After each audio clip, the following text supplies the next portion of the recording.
శ్రీమహాగణాధిపతయే నమః. సరస్వత్యై నమః. శ్రీగురుభ్యో నమః. హరి ఓం.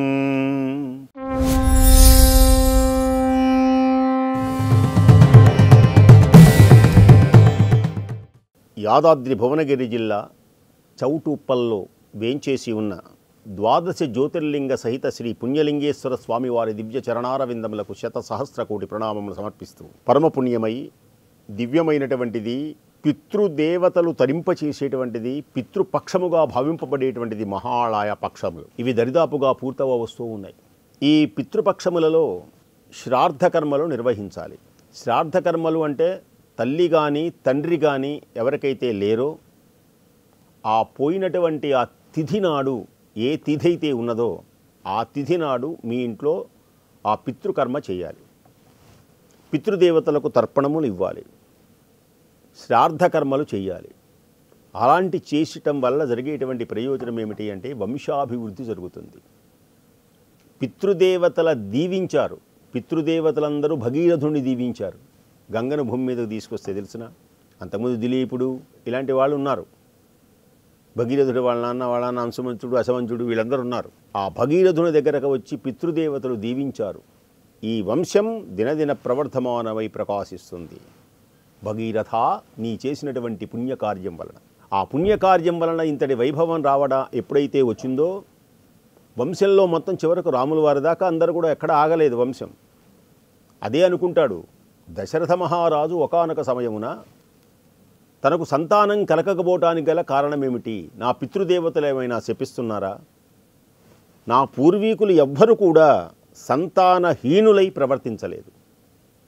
నేడు నేను ఒక పాపాత్ముడనై పుట్టి ఈ వంశాన్ని ఇక నాతోటి ఆపేయటమా?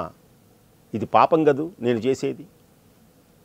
అందరూ పుణ్యాత్ములై సంతానాన్ని కని వాళ్ళ వంశం అభివృద్ధి పరుచుకుంటే నా పితృదేవతలు ఏం చేస్తారు ఇప్పుడు? ఓరి దశరథ, ఛీ, ఇలాంటి దుర్మార్గుడు పుట్టావు అని పితృదేవతలు శపిస్తారు. నేనేం పాపం చేశాను అని రకరకాలుగా బాధపడతాడు.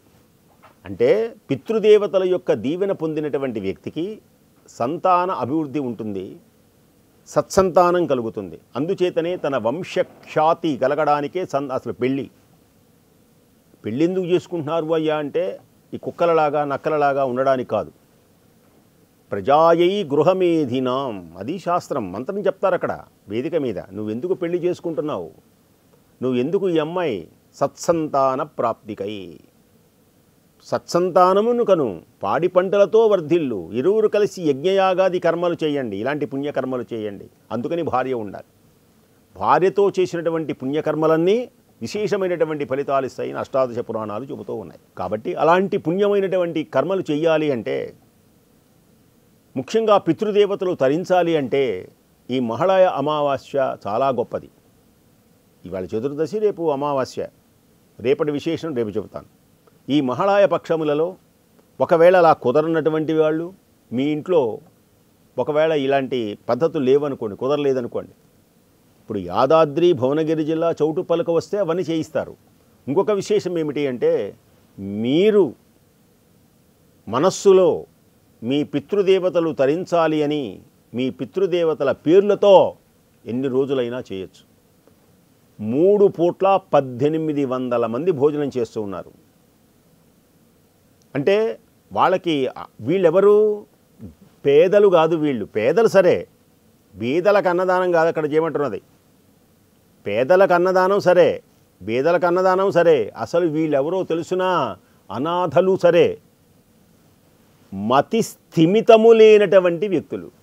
వీళ్ళు ఎంత ప్రేమంటే ఒక్కొక్కసారి వీళ్ళ కోపం వచ్చి వాళ్ళ మీద ఉమ్మేస్తారు. మాకు అన్నం పెడతానికి వచ్చావా అని అన్నం తీసుకొని కొడతారు. అంటే అంత మతి స్థిమితం లేదు. అలాంటి వ్యక్తులను ప్రేమించాలి అంటే నీ దగ్గర ఎంత ఓర్పు ఉండాలి, ఎంత భగవత్ సేవ అనేటువంటిది ఒంటి నరనరాల్లో గనక రామనామాన్ని గనక ఆంజనేయుడు నరనరాల్లో తీర్చుకున్నట్టుగా ఈ మానవులకు, ఈ అనాథలకు, ఆ అనాథలే దైవ సమానుడని భావించి ఆ భావన పొందేటువంటి విధంగా చెయ్యాలి అంటే ఎంతటి గొప్పతనం ఉండాలి. అలాంటి గొప్పతనం ఇక్కడ ఉన్నది, అంతటి పవిత్రత ఇక్కడ ఉన్నది, అంతటి సేవాభావం ఇక్కడ ఉన్నది. ఇట్టి సేవాభావంతో తరించి ఆనందించి పులకితులయ్యేటువంటి విధంగా ఉండడానికే ఈ మహళాయ పక్షముల గురించి ప్రత్యేకించి మీకు ఈ ఛానల్ ద్వారా చెబుతున్నది. చక్కగా అన్నదానము చెయ్యండి, మీ పితృదేవతలతో చెయ్యండి. పితృదేవతలను మించినటువంటి వాళ్ళు ఎవరున్నారు? అందుచేతనే మీ తాత పేరు, మీ నాన్న పేరుతోనూ ఎవరైతే మీ వంశానికి ఖ్యాతిని తీసుకొచ్చేటువంటి విధంగా మన జన్మ ఉండాలి. వంశము గొప్పదై ఉండాలి. గొప్పది అంటే ఇక్కడ మీరు పురాణాల్లో చెప్పే ఆ వంశములు ఈ వంశం కాదు, నీ వల్ల నీ వంశము అభివృద్ధి చెందాలి. ధనమును విద్యయు వంశంబును, విదురుడు అంటాడు, ధనమును విద్యయు వంశంబును. మూడు ఉంటాయి, ధనం, విద్య, వంశం. ఈ మూడు సజ్జనుడి దగ్గరికి ఉంటే ఎలా ఉంటాయి, దుర్జనుడి దగ్గరికి వెళ్తే ఎలా ఉంటాయి.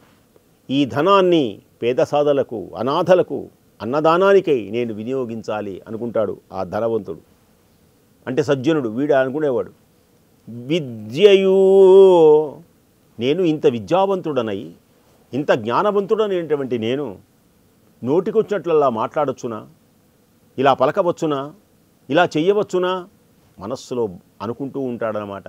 అందుకని ఎప్పుడు కూడా ఉన్నతమైనటువంటి భావాలతోనే ఉంటాడు, కానీ కష్టాలు వచ్చినా నీచమైనటువంటి దానికి దిగజారడు. చూడండి, హంస పాలనే అలా ఆకాశగంగలోనే విహరిస్తుంది, కాదు మురికాలంలో తిరగదు. అది మందారమకరంద మాధుర్యమున తేలు మధుపంబు పోవునే మదనములకు.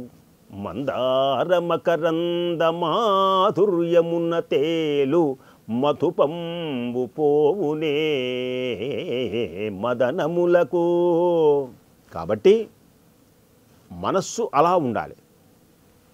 అలాంటి పుణ్యమైనటువంటి కార్యములు చేయడానికే విశేషమైనటువంటి మనకు ఈ అన్నదాన కార్యక్రమం అనేటువంటిది. ధనమును విద్యయు వంశంబును దుర్మదులకు మదంబొనరించును సజ్జనులైన వారికవి.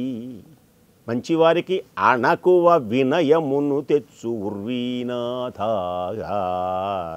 తెలుసునా, ఉన్నతమైనటువంటి వంశంలో పుట్టి నీచమైనటువంటి పనులు చేయటమా, ఛే అనుకుంటాడు. కాబట్టి ఇవి వినయాన్ని, అణకువని అంటే అణిగిమణిగి ఉండడం, ఇది చాలా గొప్ప విశేషం. ఇలాంటి లక్షణాలు భగవంతుని యొక్క తత్వానికి, భగవంతునికి చేరు అవటానికి అవకాశం ఇచ్చేటువంటి ముఖ్య దివ్య మహోన్నతమైనటువంటి సన్నివేశాలు. కాబట్టి స్వచ్ఛమైనటువంటి మనస్సుతో, నిర్మలమైనటువంటి మనస్సుతో భగవత్ సేవకై ఈ చేతులు, ఈ కళ్ళు, ఈ కాళ్ళు, ఈ ధనం, ఈ శరీరం పరోపకారార్థమిదం శరీరం ఉపయోగించినటువంటిది దేనికి? కాబట్టి ఈ మహళాయ పక్షములలో మీ పితృదేవతల యొక్క పేరు మీద అత్యంత ప్రేమతో, ఆప్యాయతతో శ్రాద్ధకర్మలు నిర్వహించి చక్కగా అన్నదానమును ఈ అమ్మ నాన్న అనాథ ఆశ్రమంలో ఈ అన్నదానమునకై మీ యొక్క ధనాన్ని సద్వినియోగపరచుకొని ఉన్నతమైనటువంటి లోకములు అధిరోహించాలి అని, ఉన్నతమైనటువంటి స్థితులు మీరు పొందాలి అని, పుత్ర పౌత్ర అభివృద్ధితో మీ కుటుంబములు వర్ధిల్లాలి అని, ధనధాన్య సమృద్ధితో వర్ధిల్లాలి అని ఈ మహళాయ అమావాస్యలో, ఈ పక్షములలో, మహళాయ పక్షములలో చేసినటువంటి పుణ్య ఫలాలు అత్యంత మనకు ఫలితాన్ని ఇస్తాయి అని వ్యాసాది మునీంద్రులు 18 పురాణాల్లో తెలియచేశారు. వీటిని ఆచారములు అంటారు.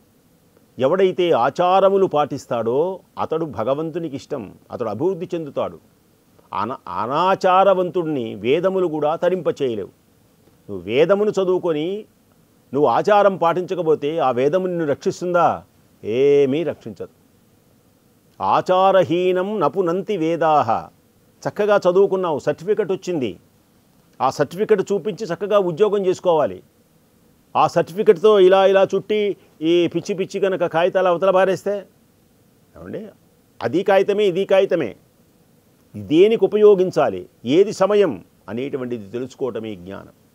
అట్టి జ్ఞానస్వరూపులై ఈ మహళాయ పక్షములందు పితృదేవతల కార్యములు చేసి, అన్నదానములు చేసి మీరందరూ తరించి వంశాభివృద్ధితో కళకళలాడాలని మనసారా కోరుకుంటూ స్వస్తి.